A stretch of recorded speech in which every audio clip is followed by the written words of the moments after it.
Hello and welcome to Signal Shift. Sue is away this week, and Rocky and I have a special episode in store for you. Um, with the very recent wildfires in LA, a lot of people are thinking about emergency preparedness. And when we think about emergency preparedness, we often think of emergency kits like go bags, which are designed to provide essential supplies during a crisis. Let me share the bad news with you up front. Emergency kits are, as we traditionally think of them, are pretty outdated and largely ineffective. Um, which surprised me too. But the good news is that today we're going to step back and explore a bigger, more expansive way to think about this. We're trying a new format, which is rapid fire signals. And so we'll break down how the current model of emergency preparedness is a bit outdated and what could be replacing it. And most importantly, what lessons and assets are still valuable as we actively move into the future. So let's get into it. Rocky, what's your first signal related to emergency preparedness? Oh, yeah. I think it's one we may not think of when we think of emergency kit, but what's the biggest part of your emergency kit? It's actually your car. If you can't get into that and drive off, then really, where do you stand, right? So stick with me. Here's the obvious signal, right? Which is self-driving vehicles. We all know this one. Specifically, those shuttles and buses, which are becoming common. They're being tested in a lot of cities, particularly in like Milton Keynes in the UK. They've got one called Street Cab, and it's a shuttle. And if it goes well in the next few months, they are going to start rolling this out in the city. So the reality of these self-driving shuttles and vehicles is pretty much upon us. But it really got me thinking about this massive part of our emergency kit, right? People in the Palisades fire had to leave their cars and literally start running because the cars became really an issue in terms of getting out, right? So each person in each family leaving singularly in their car just doesn't make sense. Sometimes you could be in areas where you shut off and the roads are closed off because of whatever's happened. So self-driving vehicles, particularly these big ones like shuttles, they're organized, they're efficient, they have all the routes and the maps. They can go quickly from one place to the next, right? It's constant comms with authorities. There's data that can be shared. They can also navigate through hazardous conditions. Like if there's a fire burning around, those vehicles could be built to really withstand that much more better, right? Including rainy terrain, those sorts of things. So it's going to be really useful to evacuate individuals from affected areas with a lot of minimal risk, and a lot of speed and efficiency than the human way of us getting in our cars and moving. So I think that may be a part of the future. The public charity group IEEE is one of the largest technical professional organizations, and they have a public safety technology initiative. And this is one of the projects that they're looking at. Underneath that banner is saying, how can self-driving vehicles help us in these sorts of situations? Now, I will just mention that there's the flip side of this, where if there's digital warfare, then there was a Julia Roberts End of World movie where if there's digital warfare, you could literally get all these Teslas were like hacked in this movie and actually it went inefficiently. So truly acknowledge that there is that side of it. So it depends on what kind of situation you're looking at, but talk about technology being really useful. And this is one of them. So that's the first one. That's a really good one. I have like three that could go with that. So, but I think I'll respond to what you were saying about sort of everyone singularly getting in their cars and then, clogging up the road. And so, in the beginning when I said, oh, there's why emergency kits sort of don't work, I think one big underlying problem is the mindset, right? So traditionally, this has been really framed as an individual responsibility. Like you must create your own plan, you must assemble your own supplies, your survival is up to you. And so, it's inequitable, right? There's a failure in execution, and that's not scalable, right? And it doesn't really work that way. And so, I think I really appreciate your example because I think it speaks to this, the mindset that we're moving to is about networked preparedness, right? Like coordination among, communities, among first responder agencies, government, um, organizations. And so, I think that even calling that out, I think is really important. One thing that I found was Singapore, I think, is really ahead of the game on this in terms of their preparedness, emergency preparedness. And, they have, they are in a 10-year plan to build, they call it a nation of lifesavers. And so they are kind of really activating all their citizens to become just engaged emergency responders. And so, very comprehensive training that starts from when you're very young, like all through different steps in school and as adults, and, coordinating between citizens and first responders, because they realized in their society, as an island, they have specific and different potential risks. They have an aging society, and they just do not have enough, in terms of the scale of their operations, their emergency services. They realize that they can't possibly cover all of the risks and all of the people that they need to. And so they need to engage the citizens to also actively coordinate. Yeah, absolutely. I love that, right? Network preparedness. That's a big word, I think, to take out of this. And then the other thing you spoke about there was kind of skills building, right? And the skills we should build. And so I think my second signal kind of sits in that realm of skills building. And we'll get there in a second, but let's start off with drones. So again, I know very obvious on the surface, but drones can be really, really useful during these situations. So one signal was drones were used to provide aid to victims of Hurricane Helene in North Carolina. It was actually the owner of an agri-tech company, so a private individual. He got a team of volunteers who knew how to fly drones, and they delivered food and medicine to people who couldn't be reached in a mountainous area, about 100 people. These guys stepped in to help them. I think it's pretty amazing. And then there was another signal I saw, which was pretty interesting, which was hikers exploring the Great Wall of China. And a food delivery company is now delivering both food and medicine to the Great Wall of China to hikers out there. So if you get stranded on a hike like that, there you go. A drone becomes really useful as well to deliver things to people in those situations. I think that drones are going to be really important in these sorts of emergency relief situations and efforts. Sometimes, access to roads are just going to be shut off, and drones are going to be lifesavers in these instances. So what we do actually need is we need more people who know how to operate drones. And that's where the skills building comes in. So you might not have thought about it, but learning how to fly a drone might actually need to be part of your skill set for your emergency kit. And I will share a big caveat here on the flip side. I'm trying to do the flip side with each of these signals as well, right? And the flip side is that, Lana, you spoke about this before, on the busy skies and, too much in the sky. So I want to absolutely be realistic about how many drones can be up there. With the Palisades fire, there was an individual who was flying his personal drone to get a sense of what was happening and crashed into one of the water-bearing planes and grounded that, only hurting relief efforts. He was really sincere. He came out. They know who he is. I don't know what's going to happen in terms of, is he fined? How does that work? But again, just the caveat around, have the skill set, but exactly like you said, network preparedness. We need to work in coordinated fashions with authorities in our communities, not just kind of go off on our own. So just keep that in mind. But yeah, I think flying drones. Yeah, that's a great, those are some really great examples. And I really appreciate how you brought in that last point about how we do really need to coordinate. Yeah, I guess one thing that I saw that I'll say is in the individualist mindset, but I hope could be adapted to more in the theme of what we're talking about is I just saw this.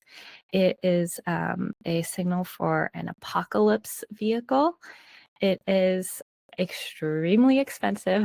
It's like $250,000, and it basically like looks like a tank, and it has like gas masks and bulletproof like exterior and also luxury features.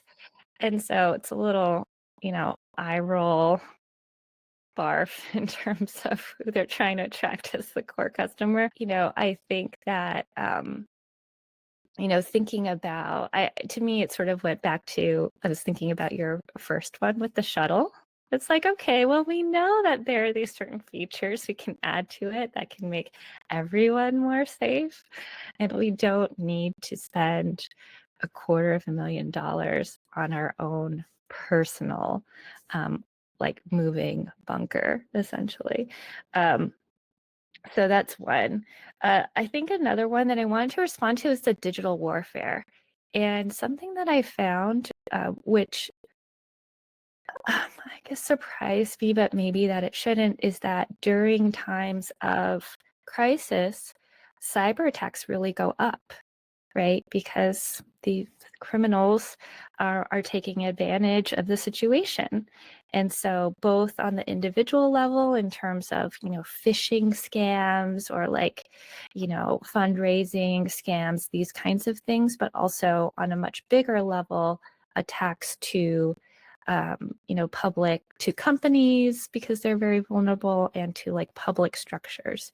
And so I think one thing that I just saw is, Denmark, for example, has started a whole agency just specifically focused on this, which is increasing cybersecurity and defense to anticipate sort of threats on that front, and in addition to or simultaneous with kind of other threats. And so I think both at the collective level and the individual level, sort of as we I think traditionally we think about emergency preparedness very much in terms of our physical body, and of course that's most important. But we also, as we have bigger digital lives, really thinking about like our digital preparedness and what that could mean, and just being aware that we're also potentially very vulnerable. And so I think in the corporate sphere they're making a lot of I think there's a big awareness around that, but I think that could also grow for at the individual level as well. Yeah, absolutely, Lana. I think that at the same time that we prepare, we have to prepare. I think you mentioned this in a previous conversation we had, but you have to prepare and tailor for different emergencies.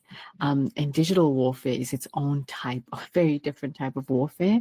And I think we all have to be prepared for kind of off-grid living in some instances or cases. And I think it's why we did the episode on farming and how do we get certain things growing in our own gardens.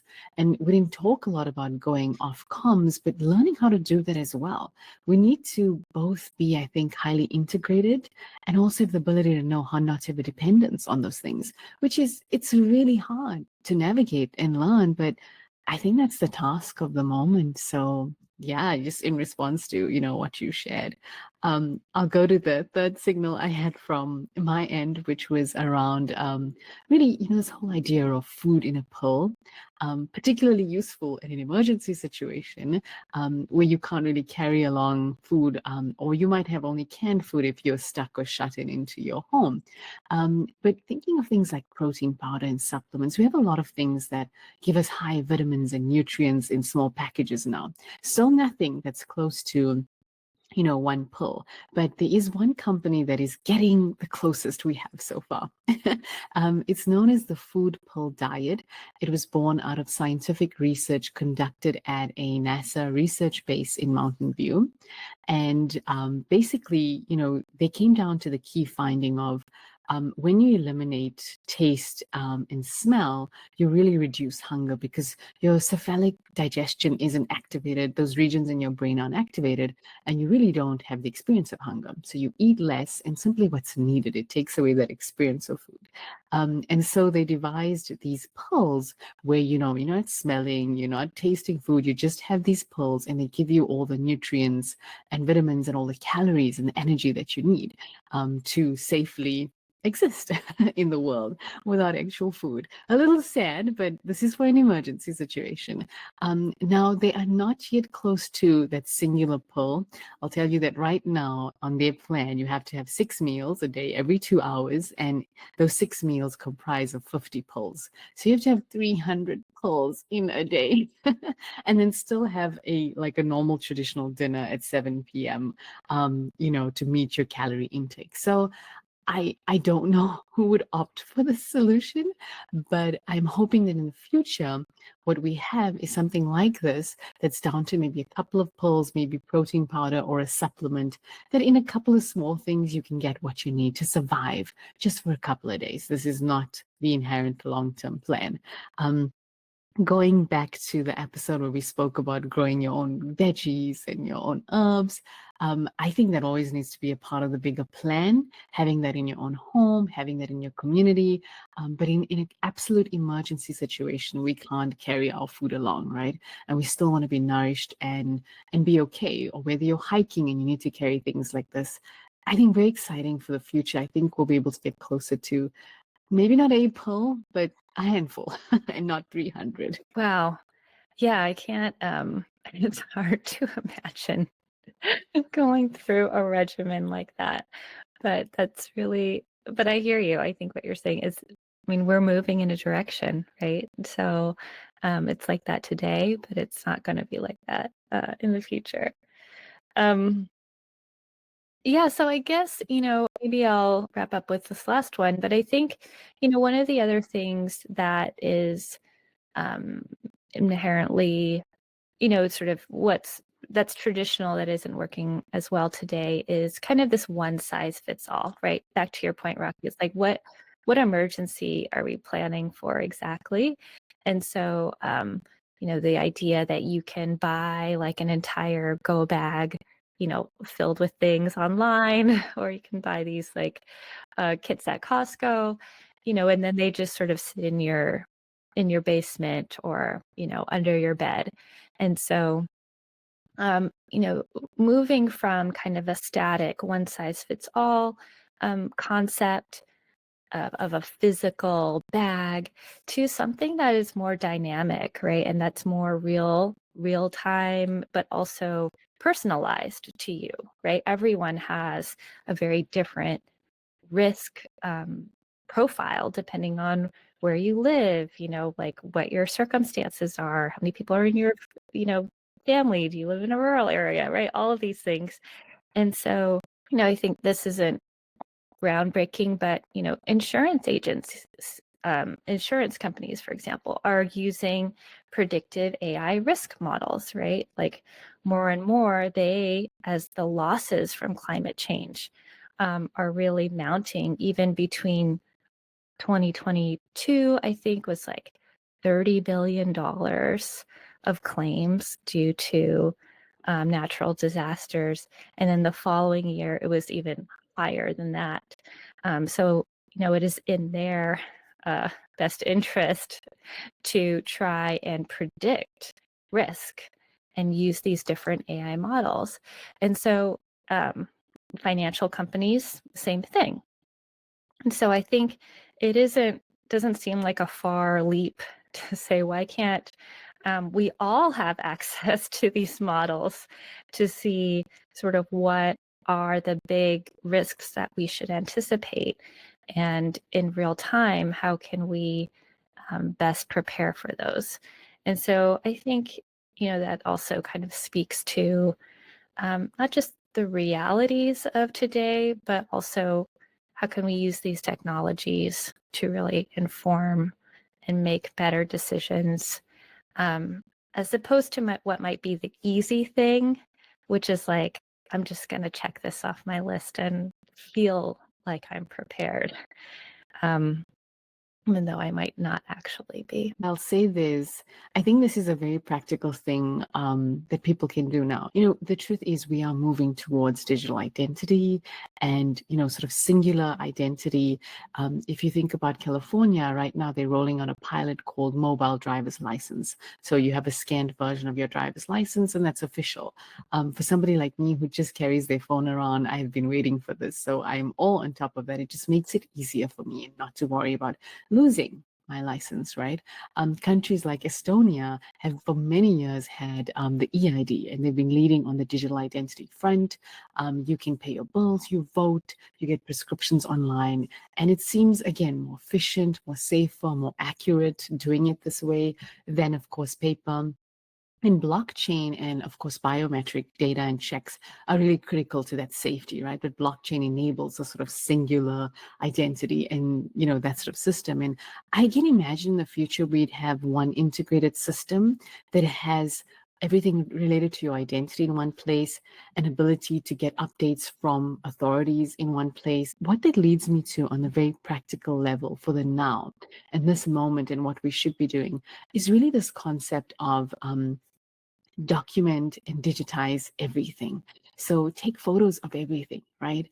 And get that up on a cloud somewhere. Of course, maintain whatever parameters you can for safety. I know that's our other concern, but I think about things like, not of course just your official documents, having scanned copies of that's really important, but things like clothes, like say you have a really favorite piece of a jacket or something, having pictures of that means that if you do lose something like that, you might be able to get another one of it.